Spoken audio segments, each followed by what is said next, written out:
Welcome to the Real Film Nerds Podcast. Welcome Wednesday, everyone, to another incredible Real Film Nerds podcast, episode number 365. Let's just pray to the good Lord above that this movie is a lot more happier content than last week's. Now, don't get me wrong.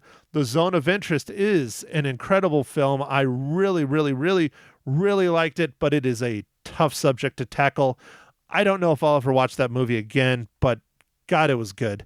Anyways, my name is Matt, one of your two hosts, as always. My good buddy, clicking away on his phone, trying to find the MCU tie-in as fast as he possibly can, mysterious Michael Talent. Hey, everybody. Dude, you know the MCU tie-in on this one was pretty easy, so I stopped looking right there. Yes, I know. It was one of the main characters. But, Mike, I think the more important thing we need to discuss, and hopefully you're not going to be too embarrassed, but happy birthday, Mike. Oh, yes. It will be my birthday when the pod comes out. When this podcast drops, it will be Mike's 57th birthday. Congratulations, you made it. Yeah, might as well be 62. I'm pulling from Social Security. Woo! There you go. While you still got it. So, all right, Mike, this week we're talking about Arthur the King. But you know what, Mike? I think we need to start this one out with a bang. Lift everyone's spirits right off the bat in the podcast with a brand new giveaway. Mike, would you like to know what we're giving away this week? Yes, I would, Matt. I was trying to come up with something witty to say, like something about, like, don't worry, be happy. But I couldn't come up with anything. So anyway, Matt, what are we giving away? So from our good friends over at Paramount Pictures, and we recently reviewed this film. I gave it 4 out of 5 reels. I really enjoyed this movie. Mike, do you remember how many reels you gave it? I don't remember how many reels I gave it. I don't have your fancy-fangled, newfangled app. Well, I keep telling you to install it. You got an iPhone. You can do it. I could do it. But anyways, and then you could follow me, and then I would have 2 followers. Ma Hinshaw, who never uses the app and doesn't know how to use it, and you. Yeah, that'd be great. So anyways, that's right, folks. Mike alluded to it a little bit. We are giving away digital download codes or copies. I'm not sure if it's just a rental or if this is an own. Doesn't matter. They didn't tell us. They didn't describe it. But we're giving away copies of Bob Marley One Love on digital.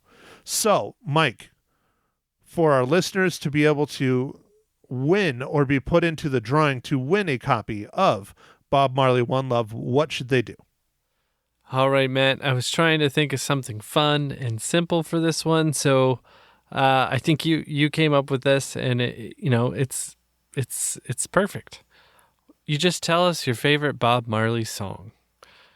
How hard could it be? So I think that's a good one, dude. Everybody has to have one, right? They just do. It's Bob Marley. I mean, even if you don't like Bob Marley. Or not, I mean, who doesn't like Bob Marley? But even if you don't listen to him religiously, you have a favorite song. I mean, Mike, we're metalheads, and we both really enjoy Bob Marley. Oh, yeah. No, his music has transcended and super popular, and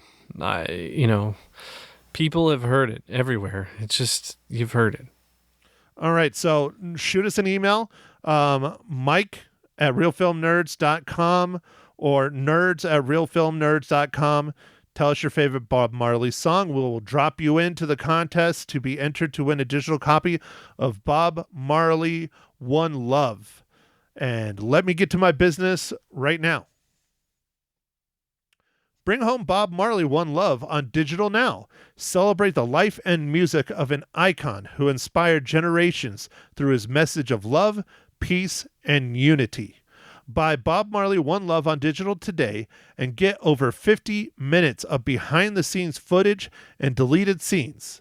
Available at participating retailers. It is rated PG-13, and again, it's from our dear friends over at Paramount Pictures. All right, dude. Thank you, Paramount. All right, so on with our review of Arthur the King. I just wanted to get that out there, man. Just really start the pod off on a happy high note. I talked about it earlier. Zone of Interest is a tough one, and we're coming off of that one. We're going to a good one. This is a fun film, family film, upbeat film. We got an upbeat film giveaway. Mike, first impressions. Oh, you know what? I didn't do it. Oh, I almost screwed it up. Mike, give us the breakdown for Arthur the King. Okay, I was about to stop you, Matt. I was going to start waving the flag, but you were rolling. You were rolling fast and furious. I got it. I caught myself. Sorry, dude. I'm sorry. Okay. All right. So Arthur the King, directed by Simon Kellen Jones, written by Michael Brandt, based on the book from Michael Leonard. And this movie is an adventure racer adopts a stray dog named Arthur to join him in an epic endurance race. And this movie starring Mark Wahlberg, Simu Liu, Juliette Reliance, Natalia Emmanuel, and Ali Sulman. So, yeah. I like this movie quite a bit, Matt. It was a good movie to watch after our last movie, but it was just a good movie, man. This race, man, the race was part of like kind of a character in this movie, and man, that was a crazy race, dude. It was insane, man. I keep trying to describe it to people like on the radio and just they're asking me what I'm reviewing this week, and it honestly, it's the Iron Man on steroids with a team. I mean, it's crazy how hardcore this race is. Oh yeah, no, it's nuts, man. Like, there's a scene in the movie where they're like, it's been like 3 days, and they're like, yeah, I got like 45 minutes of sleep, I'm good, dude. I could not handle that. Dude, I know for a fact you wouldn't be able to make it because you're pretty much off the kilter if you don't get at least 7 hours of sleep. Oh, yeah, man. I need that 7 hours, man. I'd probably be okay with it other than all the physicality. Now, if I just had to not sleep, then okay. But, having to walk and like climb mountains and like zip line through shit and mountain bike, yeah, I'm screwed. I would just die. Rock climbing, dude. It was just like everything, like kayaking and I don't know. Did they have a swimming leg? I don't know, man. It was just insane. Well, I didn't see really a swimming leg, but I wouldn't be surprised if there was one. I mean, there was a scene where Mark Wahlberg goes in the water, but that's into spoilers, so I'm not going to talk about that. Yeah, not, yeah. But man, crazy race. But this movie, it was good, dude. I enjoyed it. Yeah, no, I think this is a good film. And we were talking about it a little bit before we hit record, but there were a lot of families in my theater. There was a lot of people, almost as many people. Okay, so I should probably just say this. I went and saw a movie on Tuesday in the theaters by myself that I've always wanted to see in the theaters, and I've never gotten a chance to do it. It is their 30th anniversary. I saw Pulp Fiction on Tuesday. Oh, dude, man, it's been 30 years since that came out? In October, it'll be 30 years, yeah. Holy moly, dude. Because I remember my cousins got me into that when I was probably about 12. I saw that movie, I think, when I was 12 years old. And afterwards, sounds about right, yeah.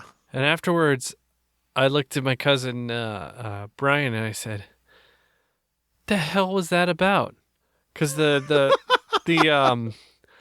backwards editing stuff, man, it was a little rough, man, for my 12-year-old self. Like, I would just go with the heroin overdose was a little rough for me at 12. No, it was the editing. I had a hard time figuring out where the actual end of the movie was, like which way. And I guess it was the beginning, kind of,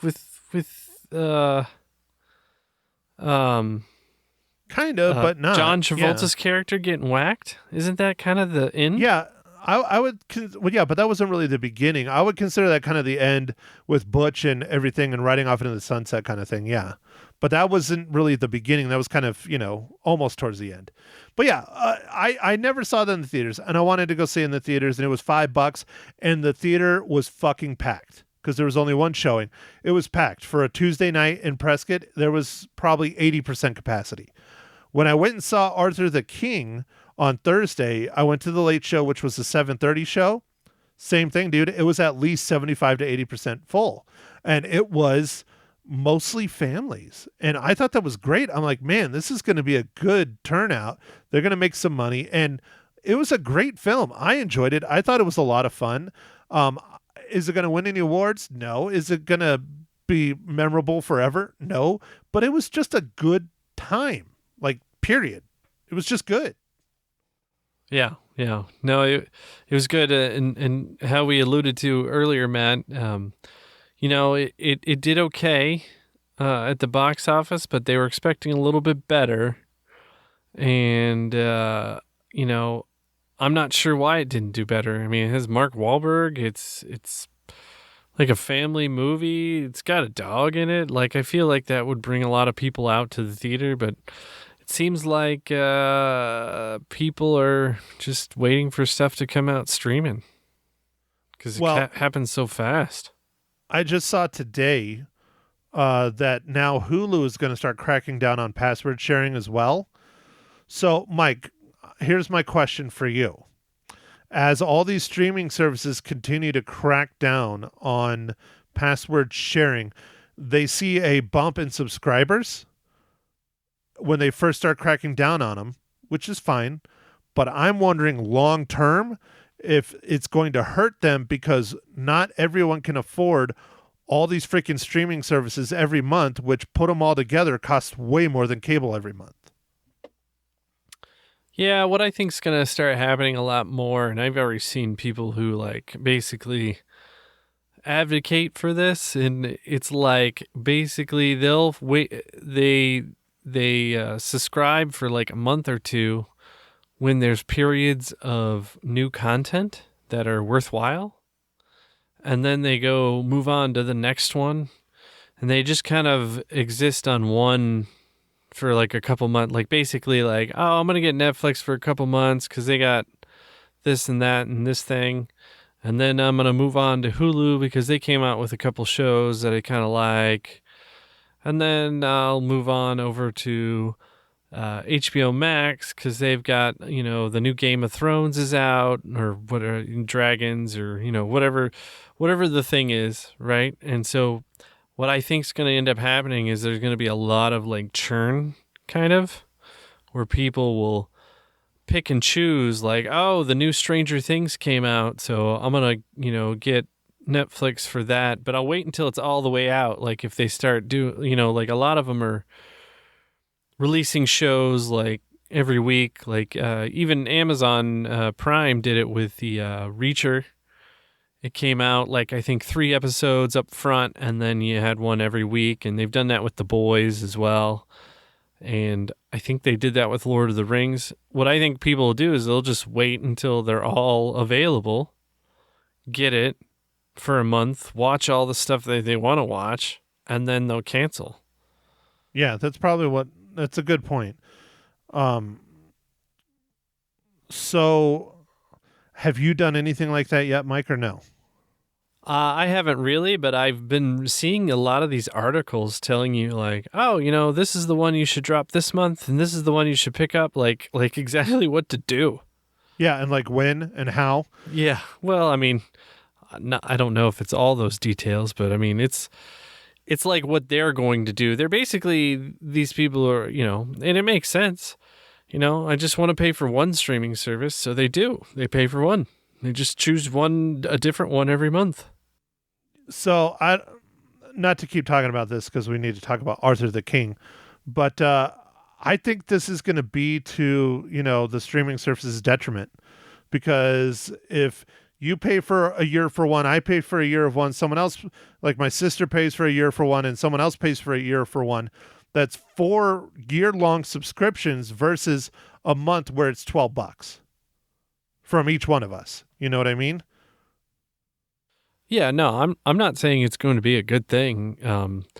There's likely, and you know, people have been predicting this for a little while, but I mean, I think it's truly happening.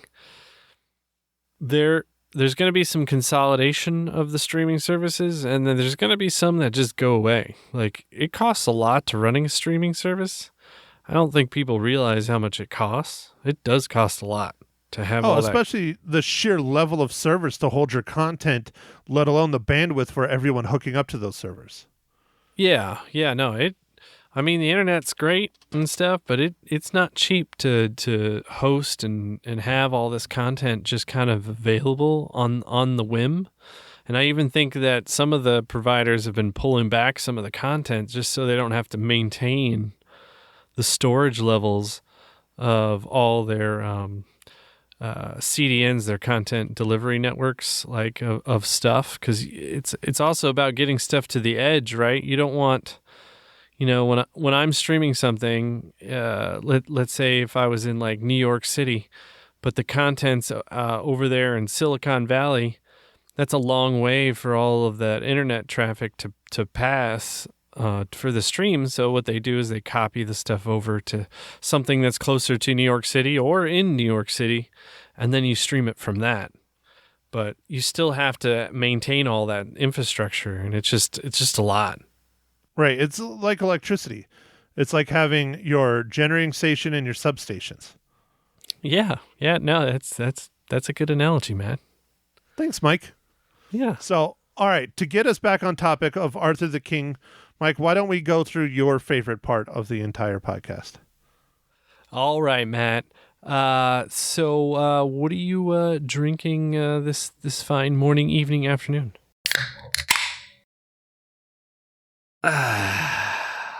Well, Mike, thank you for asking. I'm not drinking anything fancy. What's fancy to me, because it's like my favorite beer, or one of my favorite beers, but I'm just drinking a bottled Kilt Lifter. Oh, dude, those are nice. It's a good beer. It's just solid. Happy birthday. Yeah. All right. Well, man, I'm drinking one of those IPAs or India Pale Ale. It's called Double High, and so it's a double IPA, and High is kind of a crazy game that people used to bet a lot on, but I don't know if they do as much anymore. Yeah, I think we were talking about this. It's the one with like the banana-looking things. You throw them really hard and fast, like what they did in Jackass. Correct. That is it. Yes. Got it. Now, is this like one of your favorites? Because, Mike, it is your birthday. You should be drinking one of your favorites. Yeah. No, it's a very, very good beer out of Tampa, Florida. Okay, Mike. So I'm wondering if this is going to be a birthday dad joke, or if this is going to be a dog dad joke, or maybe a little bit of both. But anyways, Mike, what is this week's incredible, amazing, stupendous dad joke, not from the new dad joke book I just sent you for your birthday? I got dad jokes. I don't think they understand, though. Gotta think I'm funny. Other people never laugh, though. Dad jokes. No, it's not. So this one's on topic again, Matt. I've been trying to do these. Why did Arthur the dog love adventure racing? Well, I mean, if you watch the movie, the meatballs. Because he wanted to be the barking champion. Ha. Yeah. Yeah. No, he loved meatballs. Yeah, that's why, really. Yeah, he just loved the meatballs. But no, dude, I got you a new dad joke book for your birthday. So I know you have received my gift, but you haven't opened it, but that's what it is. I'm sorry. The surprise is ruined. I told you I was going to do it, though. I told you I was going to get you a new one. You did tell me you were going to get me a new one, so you did it. Good job, it. Matt. You're welcome. And it wasn't directly from Amazon. I actually had to ship that mofo. It was pricey. Freaking shipping. Anyways, Mike, speaking of things that are pricey, how does Arthur the King relate to the Marvel Cinematic Universe?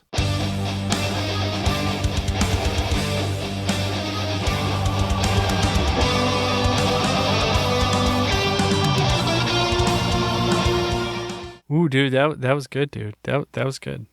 Well, like we alluded to earlier, Simu Liu.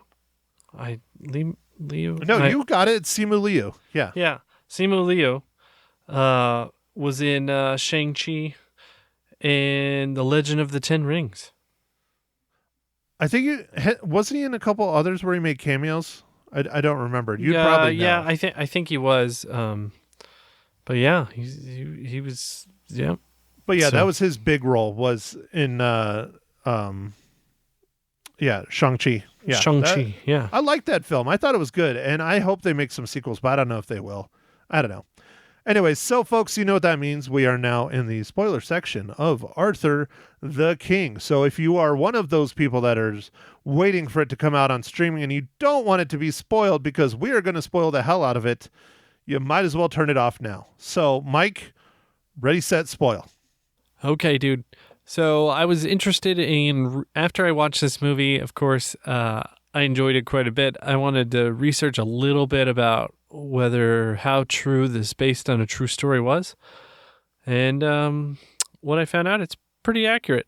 Now, some things were changed, like where the things happen, but the gist of the thing is right on.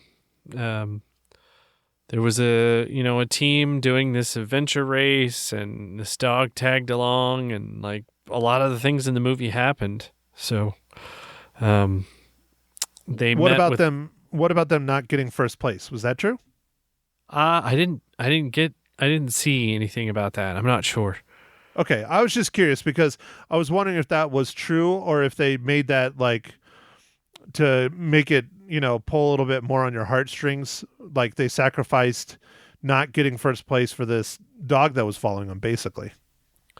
Yeah, I mean, a lot of the things happened, like the dog started to kind of get this cult following.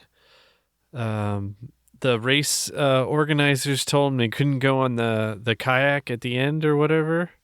Right, Like, yeah. all that stuff really happened where the dog like chased him into the water and like they went and got him and everything. Like that was like straight from that really happened. Well, so then that makes me think that they probably did sacrifice their first place for second to save the dog because the dog, they weren't going to leave him behind and they sure as hell weren't going to let him drown. And in the movie, spoilers, again, we are in that section, people. Mark Wahlberg jumps in the water and grabs the dog after he starts, basically drowning. Yeah. Yeah. So, I was impressed that a lot of the scenes and things that happened were, I don't think it was all 100% accurate, and obviously it was Hollywoodized a little bit. I mean, but it was pretty right on with a lot of the stuff, and it was based on a book by, Mark Wahlberg's characters, like the real one. Yeah. Who is that? Michael Leonard? Yeah. Yeah. It's Michael's. Lindnord. Yeah. Lindrad?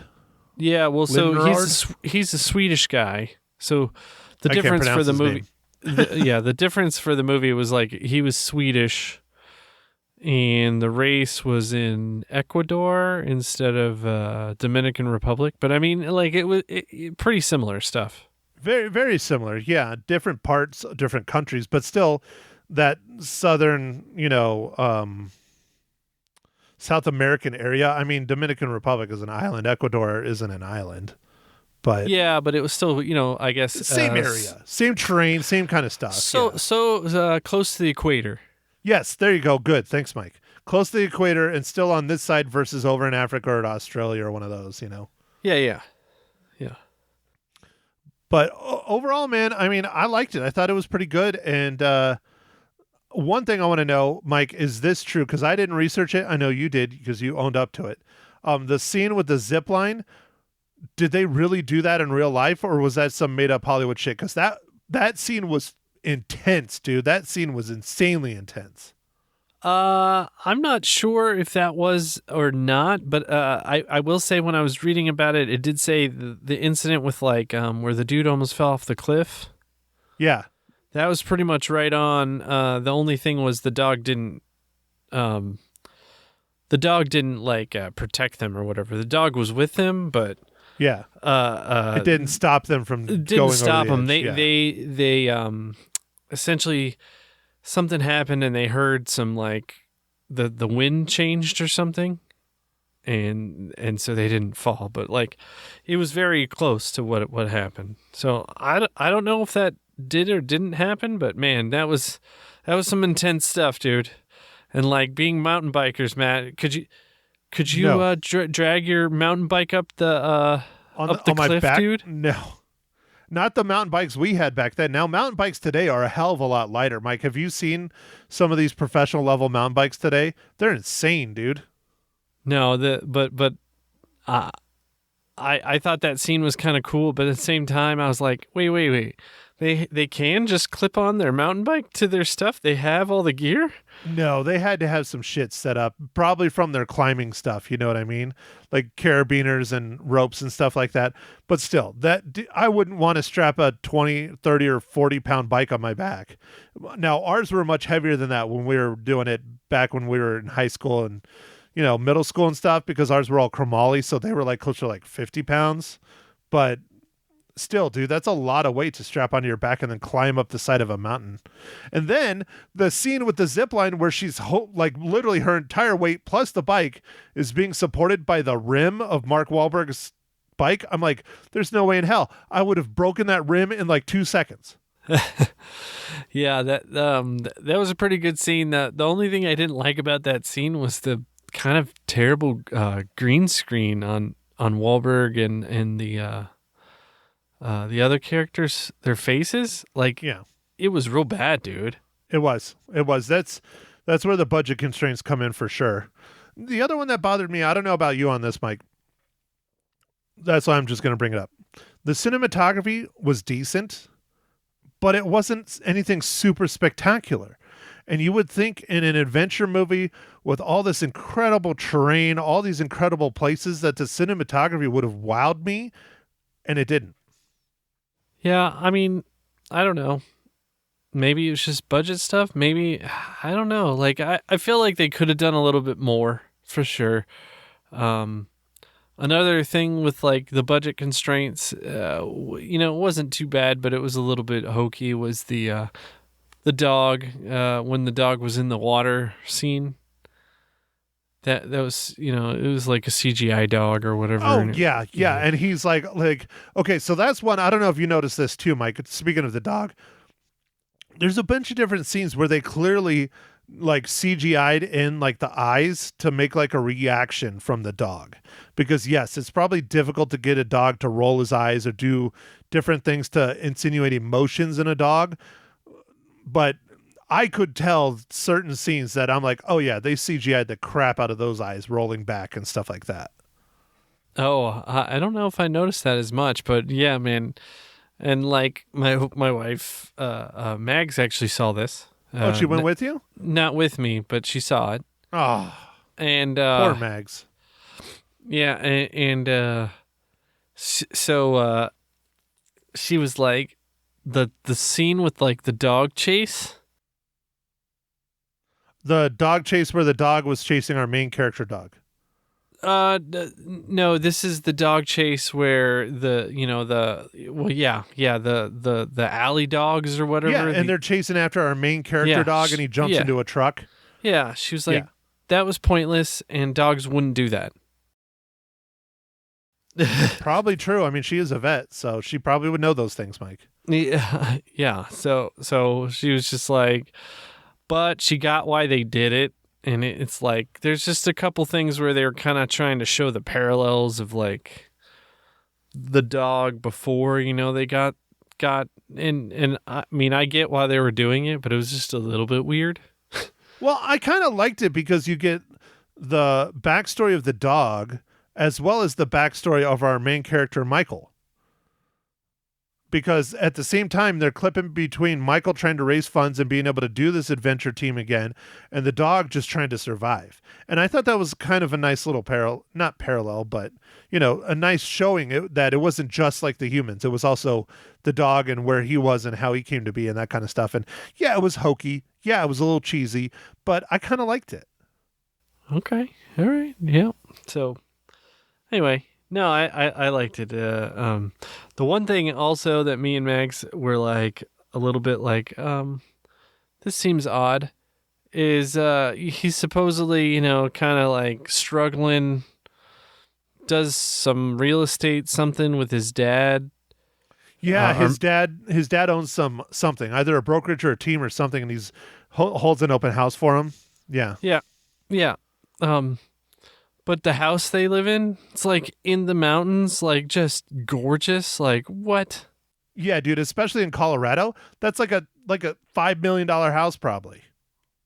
Yeah, no, that was a little bit like, they have this nice pool, like, 'cause they're like sitting in the back deck. Like it was just like gorgeous. Yeah, and the back of the house is literally no other houses, this giant, incredible fucking mountain range, and they're crying poor. It's like, no, sell your house. You'll make it back. You'll be fine. Yeah. Yeah, that was amazing, dude. Even the house that he was house sitting at doing an open house for was an amazing house for Colorado. Yeah. No, I like how he filled out all the things. He's like, oh, that's weird. It's everybody's the same handwriting. See, I hope he's licensed. Well, I don't know the laws in Colorado, but you have to be licensed in Arizona to do stuff like that. So, okay. Well, it was a movie, man. So they take certain creative license. It is, especially with the house that Mark Wahlberg lives in. That's crying poor. I mean, correct. Dude, I would live in that house, wouldn't you? That thing was amazing. No, dude, it was awesome. It was like, it was literally, he walks out his back door and immediately starts running and disappears and runs 14 or 15 miles in the mountains. It's like, no, this dude has an incredible home in the middle of nowhere. He is a lottery winner. Yeah. So, all right, Mike. Well, what else would you like to add about Arthur the King, or do you think we're all done? So, I really like, if you like animals, you like dogs, this movie will appeal to you. It pulls on the heartstrings a little bit.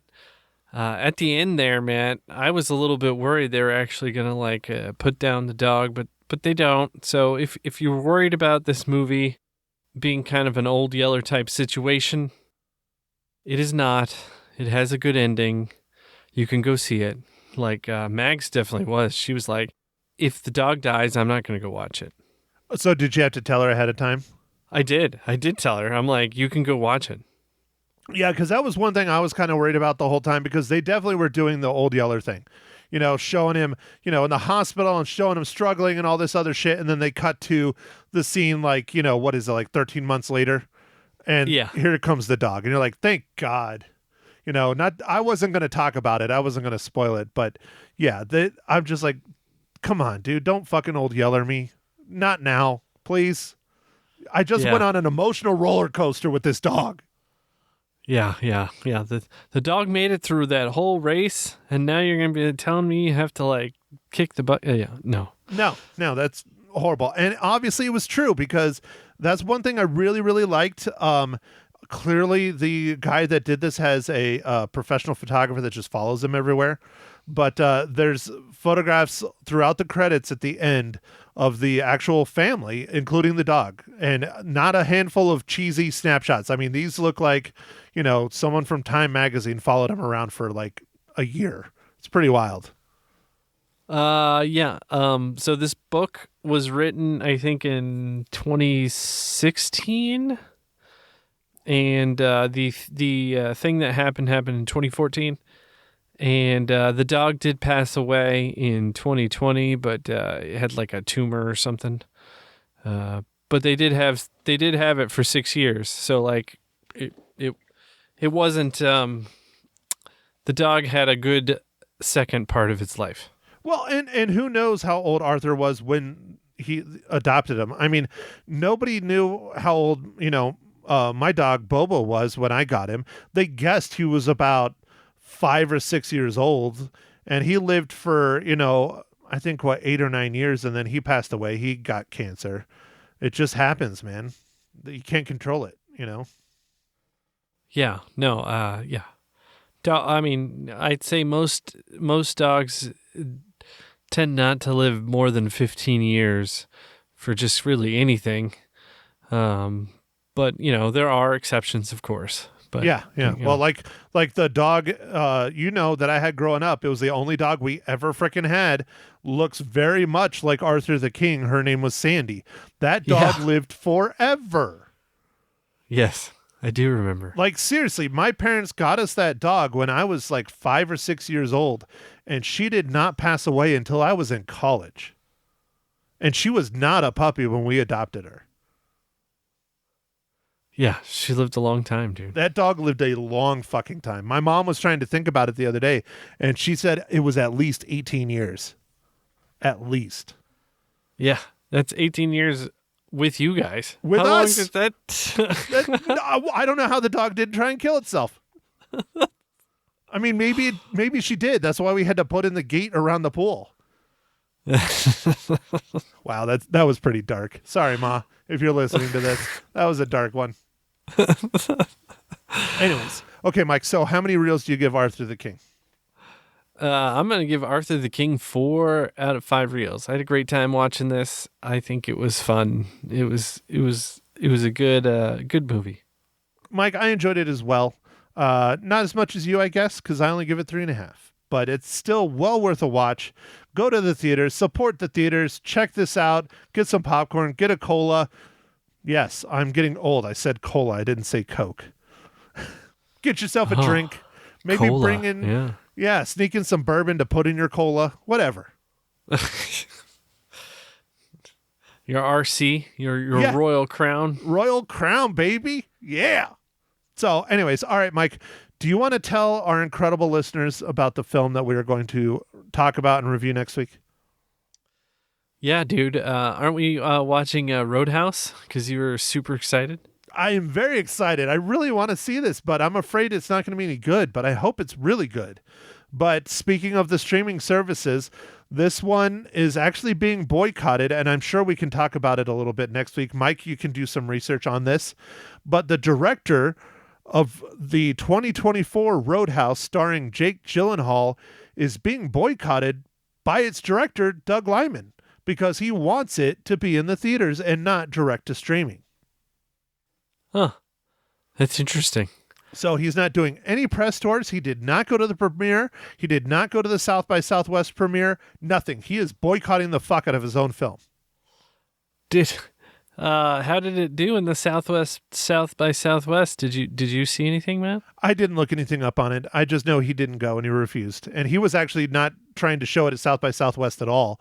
But, Amazon went above his head and showed it anyways. So there you go. It's streaming on Amazon. It drops next Thursday. No, not next Thursday. This Thursday. Sorry, I'm still 21st. thinking it's Friday. It's March 21st. So I'm excited. I think it looks pretty good. I've watched the trailer a few times. I really like Jake Gyllenhaal. Doug Liman is a great director. He's done a lot of films that, both of us love. A little thing called Edge of Tomorrow. He was a producer on that. He directed Go. He directed Swingers. This is a guy that has some credits. Yeah. He directed American Made. He's done a lot with Tom Cruise. He also directed Edge of Tomorrow. Sorry. He directed Jumper. He directed Mr. and Mrs. Smith. He's directed a lot of stuff. So this is a pro, and he is very upset that it's not in the theaters. And I agree. I want to see this in the theaters, but we'll wait until next week until we talk about that after we watch it on streaming on Amazon Prime. Mike, I think I'm done chatting. What about you? Do you want to chat some more, or would you like to go to bed? No. I think I'm good. I'm looking forward to this Roadhouse. It's going to be tough for it to I don't know. I really like the original Roadhouse, so I know it's going to be different, and I'm just going to have to try and watch it through an unfiltered, I have to push aside the original Roadhouse and just try and watch this as a new movie. It's going to be hard. That's the best way to kind of look at it to me. Yes, it's a remake, but it's also kind of a reimagining, because this is not a spoiler. This is out there already. Jake Gyllenhaal's character, who is the character that Patrick Swayze played by the name of Dalton, in the new one, he is a UFC fighter. So that is a nice little reimagining of the character. So we'll see how it goes. I have high hopes for it. I hope it's fun. I hope it's good. If it's garbage, I'll be sad, but I don't think it will be. No. I think with the director and Jake Gyllenhaal in it, I think it's going to be good. So, with that, Matt, I guess I'll wrap it up. So, thanks for listening, everybody, and make sure to follow us on the socials. Facebook, Instagram, and X or Twitter, or X, formerly known as Twitter. And we'll catch you on the next pod. Thanks, everybody. Thank you for listening to The Real Film Nerds. Now, don't forget to follow us on Facebook, Twitter, and Instagram at Real Film Nerds. Now, go out and catch a movie.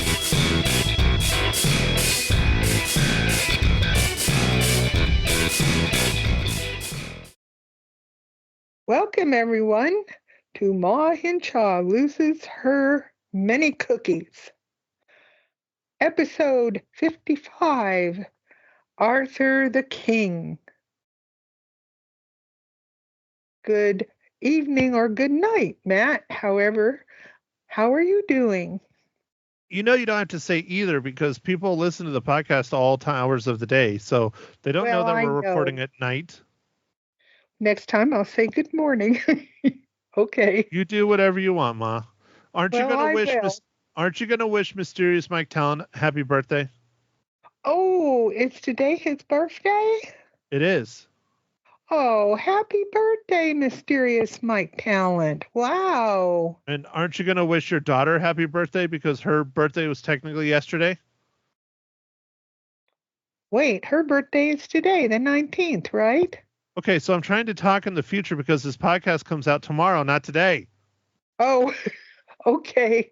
Oh, heavens. Okay. Happy birthday, number one daughter. Dang. I guess.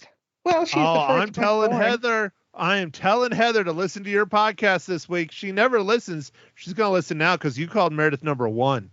Ooh. It's because she was okay, I could have said firstborn, but that sounds boring. So anyway, I just said number one because she was the first one that was around. That's all. There you go. I'm being nice, honest. Well, anyway, guys, you got to go see this movie. It really was good. I really loved it. Absolutely loved it. And, Matt, did you like it at all? Of course. Why didn't I like this movie? It's a feel-good movie, Mom. It's one of the reasons why Mike and I decided to do it and after the Zone of Interest, because to cheer us up and lift our spirits after such a serious topic. That was a good idea, because this was definitely a feel-good movie. But I really, I felt sorry for the poor puppy dog. I mean, he was in the alleys and of the city, and I can't remember what city it was, in the Dominican Republic. And then other dogs would beat up on him, and he didn't have food. And I kind of felt very sad about that. But then all I know is I go by Mark Wahlberg's name. I don't even remember his name in the movie. I really don't. But anyway. Name in the movie is Michael. Oh, Michael. Really? Michael. Okay. Well, anyway, Michael was, well, anyway, he was really, really good. I mean, he wanted to win this one marathon, which I call it super marathon. He tried it before. And, It's not a super no, marathon. It has a specific name, it does. I think, but it's just an adventure racer because how I described it in our podcast is basically the Iron Man on steroids. Oh, yes. Absolutely. Okay, Sinu, though, she was Simu a Liu? girl. Yeah, she Okay. is That a is girl. that is not a girl. Simu Liu is the Asian gentleman that was Oh, in is that him? Shang-Chi. Yes. Can you Oh, not well, I talk don't. over me, please, Mom? We've had this discussion. Go ahead. Okay, I goofed. I don't know the name of the girl then that was in their group. I thought it Natalie is her real name. Natalie. Okay, Natalie. She must have really trained for this movie because this was really amazing. All the work they had to do and how far it was. And I can't believe the dog. I mean, Michael gives the dog one meatball, and that dog follows them for the entire rest of the course. I mean, that precious puppy. Aw, now I'm going to start crying. Anyway, Why? the Because you like meatballs? I like meatballs too, just not the but ones that they no, had. no, no. Well, he was hungry and he had no food and he was beaten up and it was awful. The poor dog, and he adopted them. I think dogs will do that sometimes, stray puppies. But anyway, Natalie was just amazing and climbing rocks and oh guys, the one thing where they take a zip line, I think it was a zip line, wasn't it? Kind of. Across the ravine with their bikes? Yes. Yes. Oh my gosh, you got to see this movie because that was just amazing. This is a true story, and oh my gosh, I just thought that's it. They're not going to make it. That's they're toast. They're done. You got to go see it because it was just fantastic. Well, if you want to know more about the true story, Mike did a lot of research after watching the film about the true story. And he goes into it towards the end of our podcast, not yours. Well, everyone should listen to your podcast because you guys are more knowledgeable. They listen to yours too. It's at the end of mine. Well, okay. And to think that Mark Wahlberg is 52 and he did that, wow. Well, Mom, I don't Amazing. think he actually did the race. I mean, come on. They were doing the but he had stunts to and all do that other part stuff. of it. Yeah, but He there had- was well, the zip line thing is clearly green screen, and Yeah, it looks pretty right. bad. I know your eyesight isn't great, but it looked pretty rough in the theater. well, hey, my eyesight's bad, so therefore it looked good to me. Well, of course. Even though my eyesight may be bad, but in this movie it was beautiful. The mountains were unbelievable. I would think the Dominican Republic being an Did island. you just call them Dominican Republicans? know. I don't think that's a thing, Ma. No, I know it. I'm sorry. Does someone have Anyway. MAGA on their mind? Jesus. No, I don't really. No. Anyway, because the Dominican Republic is an island, I didn't think there would be these really glorious mountains, of course, covered with jungle and green plants and just absolutely beautiful stuff. And I thought the photography was really good. And then when they get to the water, that is just beautiful. It was, to me, a really gorgeous area that honestly, I've never heard of this race, but now I know, and it's phenomenal. People from all over the world enter this. I wouldn't have the nerve to. It's like 400 miles, I think. It's unreal. But that dog was awesome. And he was a star. And I don't know his name, but he was so good. And if you want to have a feel-good The dog's movie, name? yeah, don't they all have names? Arthur. Movie stars? Oh, I mean his real name, not his Oh, movie I don't know name. what his real name is. I don't know Well, if that's. I don't think that's on IMDb's. I mean, I'll look. well, don't worry about it. But I'm just saying he was very, very good. And I Yeah, mean, it I was don't see the dog named on IMDb, Mom. Jesus. okay. So It's he didn't have fine, a you name, crazy old bat. but he was precious, not at all cute. Ragtag, worn out. I thought he was going to die. I was crying because no, they're going to wipe out the doggy. No. I thought the dog was going to die, and it was so sad. And I was crying, and I didn't think they'd be able to save him.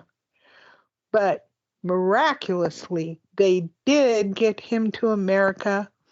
He had a really bad infection, parasite stuff, but he made it. And guys, I was worried that this movie was going to be like Old Yeller and they'd have to shoot the dog, but they didn't. And I was like, yay! So go see Arthur the King. It was really good and beautiful. The water was beautiful. It was just a gorgeous movie and a good movie, and I loved it. You just like it Ma because it loved looked it. like our dog that would never die. Well, she eventually did pass, but yeah, Mom, our that dog dog was Sandy. older than me for most of its life. Mm-hmm. Yep. And she wasn't as dirty as the dog in the movie, but she would get pretty bad. Mm-hmm. Sandy. Yeah, I know. Mike Well, and I anyway, talked about it. everybody go see that movie. I don't care if it's corny or not. I think it was Who really said it well was worth corny? it. You're the one that said it was corny. Well, people do say dog movies are corny. And yeah, what do we want to Well, see Mom, that why for? are you repeating what random they say? Who cares what they say? This is your podcast. You say what you want to Okay. say. I Okay. know it's Well, a hard concept to be able to have freedom away from dad, but you have it on this. Say what you okay. want to say. I'm okay. I am saying, guys, go see this movie. It's entertaining. It's feel good movie. Yes, it's awesome what the athletes did to get through this race. It was absolutely awesome. And I think you will really enjoy it. And there you are. That is my candid opinion. Okay? Right, Okay, Matt? well, then how many reels do you give Arthur the King since you're done talking about it? I'm going to give it 5 cookies. There. I can't believe you give it a perfect score. But yeah, you I give Dune did. not a perfect score because you're a hater. Yeah, I'm a hater. No, I had issues, a few things. I didn't have issues with this movie. I can't help it. I thought it was very good. And that's my view. And I'm old, and you'd have to take my word for it. But I thought it was a good movie. And if you want to feel good for a change instead of, everything's horrible, go see it. Okay? So speaking about everything being horrible, Mom, next week we are not going to be reviewing Roadhouse like I said on the podcast and the radio because I didn't realize this movie was being released in March. I thought it was going to be a summer blockbuster, but clearly it is not. So instead, we are going to go watch and review Ghostbusters Frozen Empire. Well, it's true that you have not been watching the previews because every preview I have seen at the movie has been coming March 22nd, Ghostbusters. And I'm like, wowee. So I'm glad you found out. Well, then why Okay? didn't you say anything on Friday? I thought you knew. And I think you're drunk. Okay, I'll go get something. No. All right. Well, anyhow. Yes, Ghostbusters, guys. I'm so excited to see it. Oh boy, oh boy. Are you sure you So, haven't been drinking already? no, this is my normal weirdness. Okay? Okay. I gotcha. Very, very normally very weird. But oh, I'm so excited to see this. I mean, I don't know if any of the actors that were in the original are as old as I am, but they're creeping up there. They're pretty old. Anyway, go and enjoy. Yay. So, Mom, what else would you like to say to our listeners? Are you all done talking about Arthur the King? I'm done talking about Arthur. Okay. Okay. Well, then, Okay. do you want me to take it out, or do you want to take us out? No, you got to take us out. I'm not a good taker outer. Well, obviously, I mean, you've been married to Dad forever. So, Okay.